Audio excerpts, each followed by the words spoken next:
En 1795, Josefina, una viuda de 32 años y madre de 2 hijos, conoció a Napoleón Bonaparte, un joven general en ascenso de 26 años. Napoleón rápidamente se enamoró profundamente de Josefina, y aunque ella estaba menos entusiasmada con la relación, veía un gran potencial en él.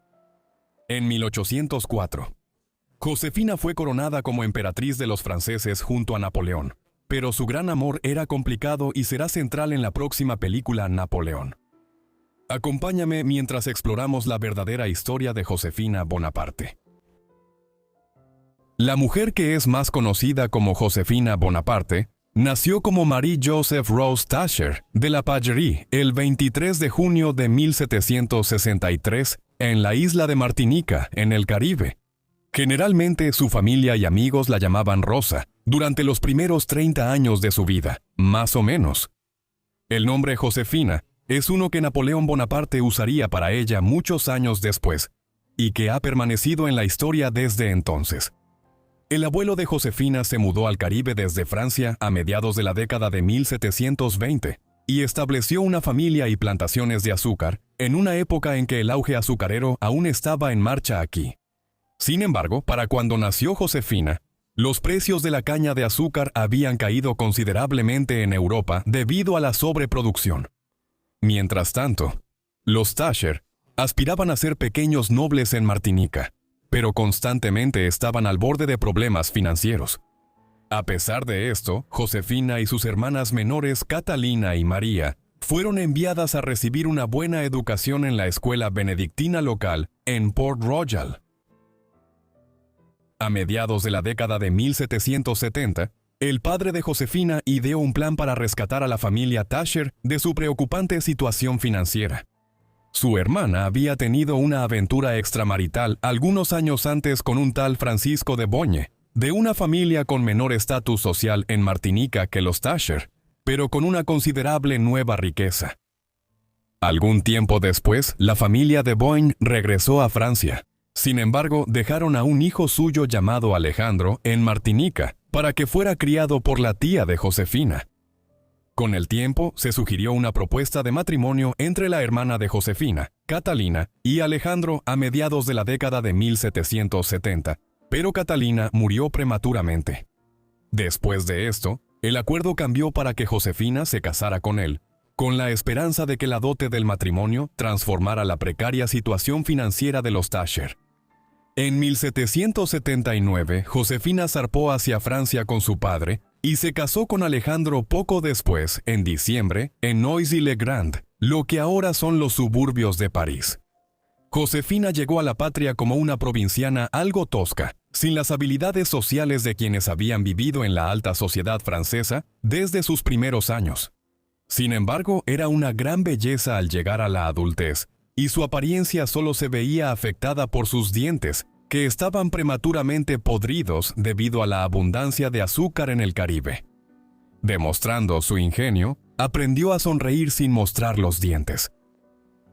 El matrimonio de Josefina con Alejandro fue difícil. Aunque sí tuvieron hijos, un hijo llamado Eugenio, nacido en 1781, y una hija llamada Hortensia, que llegó 1 año y medio después. Alejandro era un esposo abusivo, y en una ocasión, en 1785, Josefina lo dejó y se refugió en un convento cerca de París, solo para que Alejandro secuestrara a sus hijos. Finalmente, llegaron a un acuerdo en el que permanecerían casados, pero viviendo separados en la práctica. Alejandro, un mujeriego empedernido, vivió con varias de sus amantes después de eso. Como a tantos millones de personas en toda Europa, la vida de Josefina fue transformada a largo plazo por los acontecimientos que ocurrieron en Francia en 1789. Ese año comenzó la Revolución Francesa, cuando el rey Luis XVI convocó a los Estados Generales, o Parlamento francés, por primera vez en 175 años. Él esperaba obtener rápidamente un subsidio financiero de los estados para apuntalar la economía francesa, que en ese momento estaba en crisis, y luego disolver nuevamente los estados. Sin embargo, él y sus ministros rápidamente perdieron el control de la situación, cuando los estados se reunieron en Versalles a principios del verano, y en cuestión de semanas, el gobierno real fue marginado mientras los parlamentarios tomaban el control del gobierno de Francia. Durante un tiempo, los revolucionarios intentaron establecer una monarquía constitucional, pero gradualmente, a principios de la década de 1790, sus métodos se volvieron cada vez más radicales. Y finalmente, el rey y la reina María Antonieta fueron juzgados y ejecutados, mientras que en 1792 se declaró una república francesa. Al principio, Josefina y su esposo se beneficiaron de la revolución, aunque eran miembros de la pequeña nobleza, que fue atacada por los revolucionarios. Alejandro fue miembro de los Estados Generales en 1789 y se puso del lado de los radicales a principios de la década de 1790. Estas credenciales políticas le sirvieron mucho, es decir, hasta 1793, cuando el Comité de Salvación Pública, una especie de tribunal diseñado para eliminar la actividad contrarrevolucionaria en Francia, llegó al poder bajo Maximiliano Robespierre. Alejandro pronto cayó bajo sospecha por su papel en la derrota de un ejército francés cerca de Maguncia, en el oeste de Alemania, durante el primer año de las guerras revolucionarias francesas. Fue arrestado y finalmente ejecutado. A pesar de sus diferencias anteriores, Josefina apeló al gobierno para que le perdonaran la vida después de su arresto, solo para ser recompensada siendo encarcelada ella misma. Su propia vida solo se salvó porque ocurrió una reacción termidoriana contra el gobierno de Robespierre y el Comité de Salvación Pública antes de que ella fuera llevada a juicio. Así, a finales de 1794, ella había sobrevivido, pero su esposo estaba muerto, y ahora se encontraba sin seguridad financiera, ni un protector en una época de incertidumbre social y política. Durante el año siguiente, Josefina tuvo numerosos romances con figuras políticas y militares bien conectadas dentro del gobierno revolucionario. En particular con Paul Barras, un individuo que se convirtió en la figura política más importante de la República durante un tiempo a mediados de la década de 1790. Finalmente, Barras intentó deshacerse de Josefina, una mujer que era conocida por su gasto desenfrenado y de quien Barras aparentemente temía que lo llevara a la bancarrota en poco tiempo. Quizás fue él quien le recomendó a Napoleón Bonaparte, un joven general en ascenso de Córcega, en 1795. Se conocieron por primera vez en noviembre o diciembre de ese año. Napoleón, quien era 6 años menor que ella, quedó cautivado y le propuso matrimonio después de solo unas semanas. Josefina estaba menos entusiasmada con la relación, pero aceptó principalmente por razones políticas y financieras, y se casaron a principios de marzo de 1796. Con el tiempo, eso sí, Josefina llegaría a encariñarse con él. 2 días después de la boda de los Bonaparte, Napoleón salió de París para asumir el cargo de comandante del ejército de Italia, donde los franceses estaban involucrados en un conflicto de larga data con los saboyanos y los austriacos como parte de las guerras revolucionarias. Tan pronto como se fue a Italia, Josefina comenzó un romance con un oficial subalterno de la caballería francesa llamado Hipólito Charles. Increíblemente, cuando ella misma salió de París para reunirse con Napoleón, algunos meses después en el norte de Italia, llevó a Charles con ella como parte de su guardia militar. Pasaron 2 años antes de que Napoleón se enterara del romance. Cuando lo supo, acababa de ganar una gran victoria en el norte de Italia, y estaba en Egipto con una gran fuerza expedicionaria, con el objetivo de conquistar el país. Fue aquí donde se le revelaron a Napoleón los detalles del romance de Josefina. Él se enfureció y decidió que se divorciaría de Josefina. También tomó como amante a la esposa de uno de sus oficiales subalternos, paseándola abiertamente por el Cairo, en un intento de demostrar que no había sido engañado por su esposa. Una acusación que podría haber terminado con su carrera política si se hubiera difundido, tal eran las políticas sexuales de la época. Sin embargo, el matrimonio perduró. Cuando Napoleón abandonó su campaña en Egipto en 1799 y regresó a Francia, Josefina le suplicó que no siguiera adelante con sus planes de divorcio. Cedió cuando sus hijastros, Eugenio y Hortensia, por quienes Napoleón sentía un verdadero cariño, intercedieron en nombre de su madre.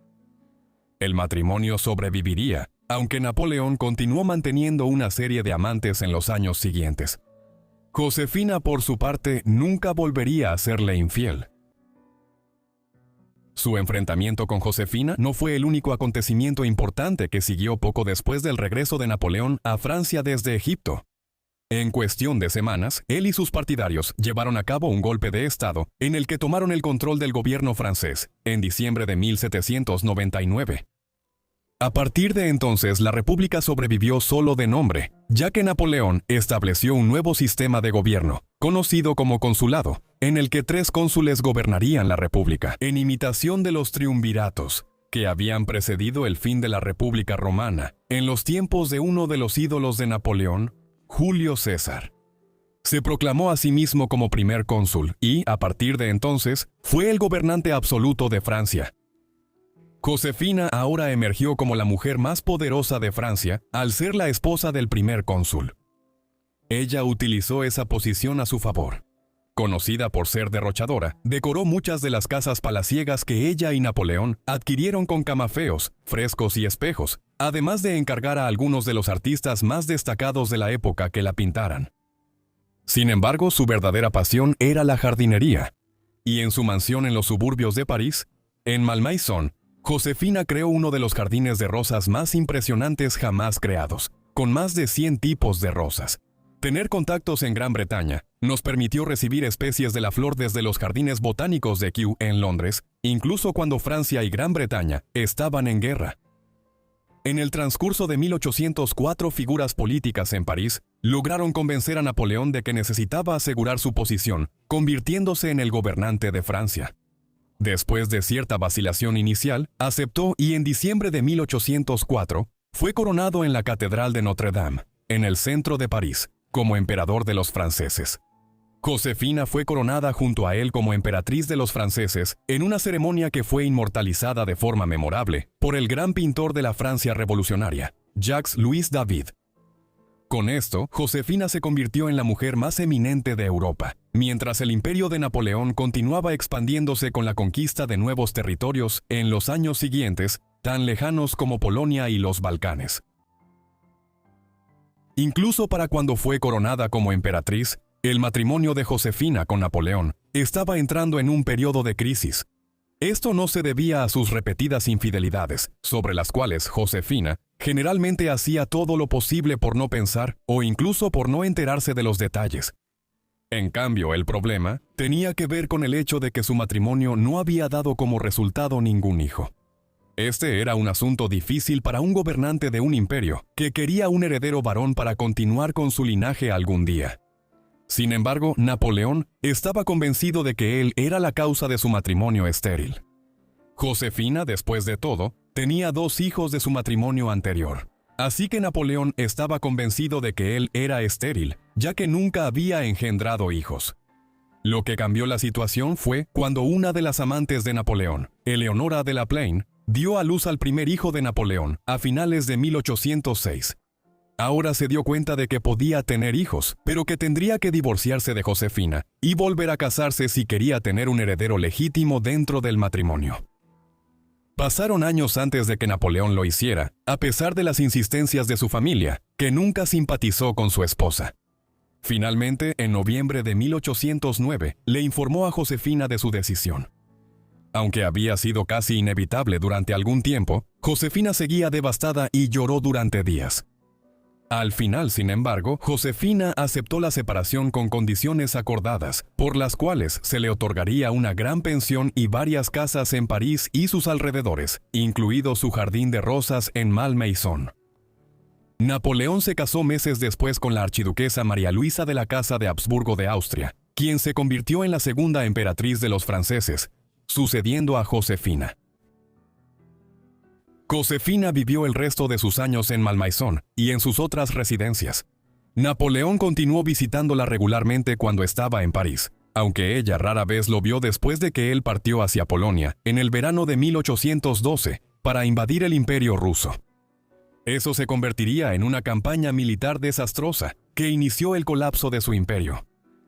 Finalmente, cuando los ejércitos ruso, austriaco y prusiano entraron en Francia y luego se acercaron a París, en la primavera de 1814, él se vio obligado a abdicar y fue enviado al exilio en la isla italiana de Elba, de la cual se convirtió en emperador. En Francia, Josefina temía por el futuro de sus hijos.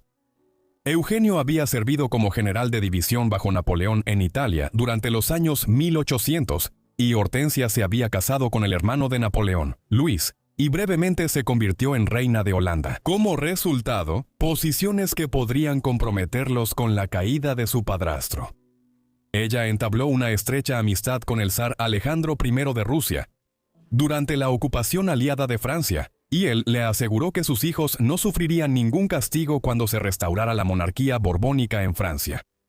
Después de eso, se alega que Josefina pidió que se le permitiera unirse a Napoleón en Elba, aunque no está claro si esto es cierto o no. En cualquier caso, nunca podría hacerlo. A principios de mayo de 1814, fue atacada por una neumonía. Nunca se recuperaría y su salud se deterioró durante las siguientes semanas. Josefina murió el 29 de mayo a tan solo 50 años de edad.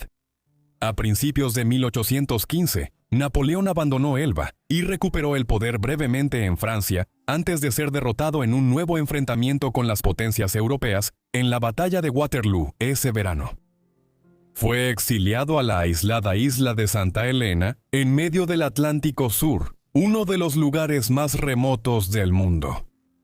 Cuando murió ahí en 1821, se cree que sus últimas palabras fueron: Francia, el ejército, jefe del ejército, Josefina.